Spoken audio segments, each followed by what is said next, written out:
Hi everyone, today is May 28th and I'm going to read the Bible. And for the Old Testament, the reading is taken from 2 Samuel chapter 14 to chapter 15, verse 22. Chapter 14. Joab, son of Zeruiah, knew that the king's heart longed for Absalom. So Joab sent someone to Tekoa and had a wise woman brought from there. He said to her, "Pretend you are mourning, dress in mourning clothes, and don't use any cosmetic lotions. Act like a woman who has spent many days grieving for the dead. Then go to the king and speak these words to him." And Joab put the words in her mouth. When the woman from Tekoa went to the king, she fell with her face to the ground to pay him honor, and she said, "Help me, your majesty." The king asked her, "What is troubling you?" She said, "I am a widow. My husband is dead. I, your servant, had two sons. They got into a fight with each other in the field, and no one was there to separate them. One struck the other and killed him. Now the whole clan has risen up against your servant. They say, 'Hand over the one who struck his brother down, so that we may put him to death, so the life of his brother whom he killed. Then we will get rid of the heir as well.' They would put out the only burning coal I have left, leaving my husband neither name nor descendant on the face of the earth." The king said to the woman, "Go home and I will issue an order in your behalf." But the woman from Tekoa said to him, "Let my lord the king pardon me and my family, and let the king and his throne be without guilt." The king replied, "If anyone says anything to you, bring them to me, and they will not bother you again." She said, "Then let the king invoke the Lord his God to prevent the avenger of blood from adding to the destruction, so that my son will not be destroyed. As surely as the Lord lives," he said, "not one hair of your son's head will fall to the ground." Then the woman said, "Let your servant speak a word to my lord the king." "Speak," he replied. The woman said, "Why then have you devised a thing like this against the people of God? When the king say this, does he not convict himself? For the king has brought back his banished son, like water spilled on the ground, which cannot be recovered, so we must die. But that is not what God desires. Rather, he devises ways so that banished person does not remain banished from him. And now I have come to say this to my lord the king, because the people have made me afraid. Your servant thought, I will speak to the king, perhaps he will grant his servant request. Perhaps the king will agree to deliver his servant from the hand of the man who is trying to cut off both me and my son from God's inheritance. And now your servant says, may the word of my lord the king secure my inheritance. For my lord the king is like an angel of God in discerning good and evil. May the Lord your God be with you." Then the king said to the woman, "Don't keep from me the answer to what I am going to ask. Let my lord the king speak."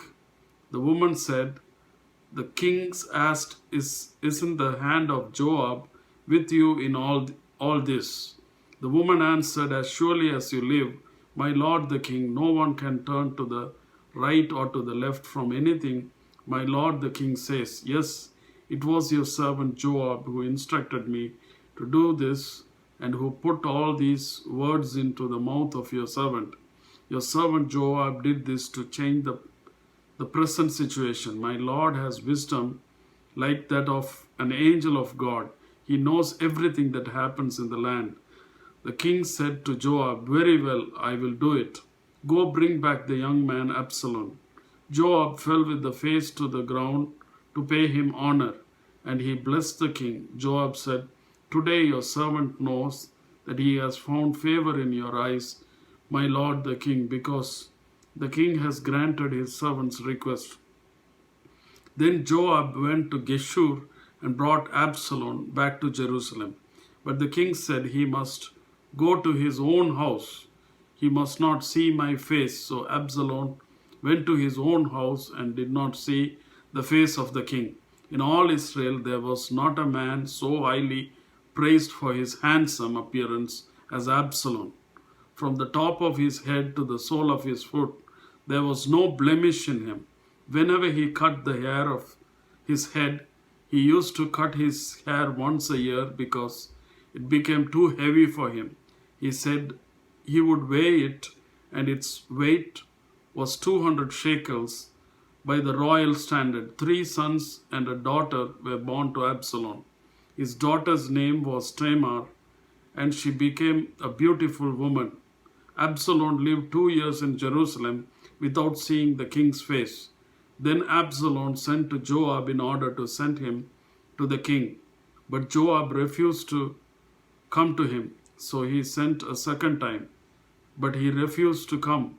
Then he said to his servant, look, Joab's field is next to mine, and he has barley there. Go and set it on fire. So Absalom's servant set the field on fire. Then Joab did go to Absalom's house, and he said to him, why have your servants set my field on fire? Absalom said to Joab, look, I sent word to you and said, come here so I can send you to the king to ask, why have I come from Geshur? It would be rather for me I were still there. Now then I want to see the king's face, and if I am guilty of anything, let him put me to death. So Joab went to the king and told him this. Then the king summoned Absalom, and he came in and bowed down with his face to the ground before the king. And the king kissed Absalom. Chapter 15. In the course of time, Absalom provided himself with a chariot and horses, and with 50 men to run ahead of him.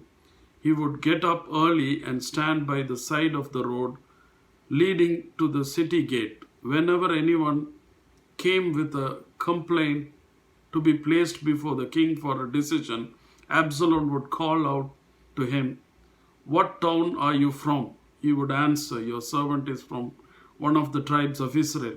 Then Absalom would say to him, look, your claims are valid and proper, but there is no representative of the king to hear you. And Absalom would add, if I only were appointed judge in the land, then everyone who has a complaint or case would come to me, and I would see that they receive justice. Also, whenever anyone approaches him to bow down before him, Absalom would reach out his hand, take hold of him, and kiss him. Absalom behaved in this way towards all the Israelites who came to the king asking for justice. And so he stole the hearts of the people Israel. At the end of 4 years, Absalom said to the king, let me go to Hebron and fulfill a vow I made to the Lord. While your servant was living at Geshur in Aram, I made this vow. If the Lord takes me back to Jerusalem, I will worship the Lord in Hebron. The king said to him, go in peace. So he went to Hebron. Then Absalom sent secret messengers throughout the tribes of Israel to say, as soon as you hear the sound of the trumpets, then say Absalom is king in Hebron. 200 men from Jerusalem had accompanied Absalom. They had been invited as guests and went quite innocently, knowing nothing about the matter. While Absalom was offering sacrifices, he was sent for Ahithophel, the Gilonite, David's counselor, to come from Gilo, his hometown, and so the conspiracy gained strength, and Absalom's following kept on increasing. A messenger came and told David, the hearts of the people of Israel are with Absalom. Then David said to all his officials who were with him in Jerusalem, come, we must flee, or none of us will escape from Absalom. We must leave immediately, or he will move quickly to overtake us and bring ruin over us and put the city to the sword." The king's official answered him, "Your servants are ready to do whatever our lord the king chooses." The king set out with his entire household following him, but he left 10 concubines to take care of the palace. So the king set out with all the people following him, and they halted at the edge of the city. All his men marched past him, along with all the Kerethites and Pelethites and all the 600 Gittites who had accompanied him from Gath, marched before the king. The king said to the Ittai the Gittite, "Why should you come along with us? Go back and stay with King Absalom. You are a foreigner and exile from your homeland. You came only yesterday, and today shall I make you wander about with us, when I do not know where I am going. Go back and take your people with you. May the Lord show you kindness and faithfulness." But Ittai replied to the king, "As surely as the Lord lives, and as my lord the king lives, wherever my lord the king may be, whether it means life or death, there will your servant be." David said to Ittai, "Go ahead, march on." So Ittai the Gittite marched on with all the men and the families that were with him. The next reading is taken from the New Testament. The reading is taken from John chapter 18, verses 1 to 24. When he had finished praying, Jesus left with his disciples and crossed the Kidron Valley. On the other side there was a garden, and he and his disciples went into it. Now Judas, who betrayed him, knew the place because Jesus had often met there with his disciples. So Judas came to the garden, guiding a detachment of soldiers and some officials from the chief priests and the Pharisees. They were carrying torches, lanterns, and weapons. Jesus, knowing all that was going to happen to him, went out and asked them, "Who is it you want?" "Jesus of Nazareth," they replied. "I am he," Jesus said. And Judas the traitor was standing there with them. When Jesus said, "I am he," they drew back and fell to the ground. Again he asked them, "Who is it you want?" "Jesus of Nazareth," they said. Jesus answered, "I told you that I am he. If you are looking for me, then let these men go." This happened so the words he had spoken would be fulfilled. "I have not lost one of those who you gave me." Then Simon Peter, who had a sword, drew it and struck the high priest's servant, cutting off his right ear. The servant's name was Malchus. Jesus commanded Peter, "Put your sword away. Shall I not drink the cup the Father has given me?" Then the detachment of soldiers with its commander and the Jewish officials arrested Jesus. They bound him and brought him first to Annas, who was the father-in-law of Caiaphas, the high priest that year. Caiaphas was the one who had advised the Jewish leaders that it would be good if one man died for the people. Simon Peter and another disciples were following Jesus. Because this disciple was known to the high priest, he went with Jesus into the high priest's courtyard, but Peter had to wait outside at the door. The other disciple, who was known to the high priest, came back, spoke to the servant girl on duty there, and brought Peter in. "You aren't one of this man's disciples too, are you?" she asked Peter. He replied, "I am not." It was cold, and the servants and the officials stood around a fire they had made to keep warm. Peter also was standing with them, warming himself. Meanwhile, the high priest questioned Jesus about his disciple and his teaching. "I have spoken openly to the world," Jesus replied. "I always taught in synagogues or at the temple, where all the Jews came together. I said nothing in secret. Why question me? Ask those who heard me. Surely they know what I said. When Jesus said this, one of the officials nearby slapped him in the face. Is this the way you answer the high priest? He demanded. If I said something wrong, Jesus replied, testify as to what is wrong. But if I spoke the truth, why did you strike me? Then Annas sent him bound to Caiaphas, the high priest. The next reading is taken from Psalms. Psalms 119, verses 97 to 112. Oh, how I love your law.